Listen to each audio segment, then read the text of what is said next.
Un début de Tour de France historique avec le maillot jaune de Romain Bardet. La première victoire pour Binyam Girmay, le premier maillot jaune dans l'histoire de l'Équateur.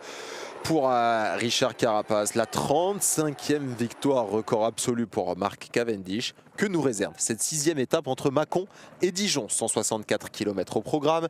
Une première cote, celle du col du Bois Clair, 1 km 700 à 5,8%, où l'homme qui porte le maillot blanc à pois rouge de leader du classement de la montagne est intéressé pour récupérer le seul point mis en jeu de la journée.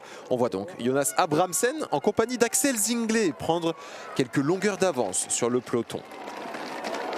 Menant à bien son plan, le Norvégien complète sa collection de points et gentiment se relève en discutant avec Axel Zinglet.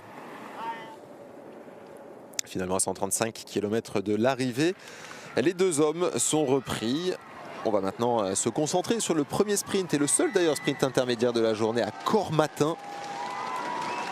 Et c'est Jesper Philipsen le plus rapide qui devance Mats Pedersen et Binyam Girmay qui vient ajouter quelques points. Lui qui est leader du classement du meilleur sprinter et qui porte donc aujourd'hui à l'occasion de cette 6e étape le maillot vert.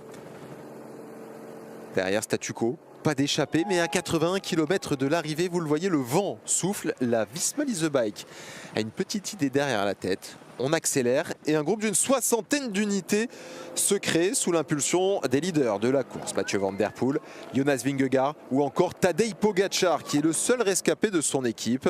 Heureusement pour le Slovène, tout va finir par rentrer dans l'ordre. Une petite dizaine de kilomètres plus loin, il pourra passer un joli ski savon à ses coéquipiers. Et finalement, eh bien, c'est dans l'emballage final que cette étape va se jouer. Est-ce qu'on va assister à une 36e victoire pour Mark Cavendish? À moins d'un kilomètre de l'arrivée, c'est la formation d'Alexander Kristoff qui prend les choses en main. Puis on va retrouver l'excellent travail de Mathieu Van Der Poel qui va déposer, offrir, on pense, la victoire sur un plateau à Jesper Philipsen. Mais c'était sans compter sur Dylan Groenewegen qui va sprinter à droite de votre écran. La lutte entre le Belge et le Néerlandais va finalement tourner à l'avantage du Néerlandais qui va s'offrir donc une 74e victoire depuis le début de sa carrière.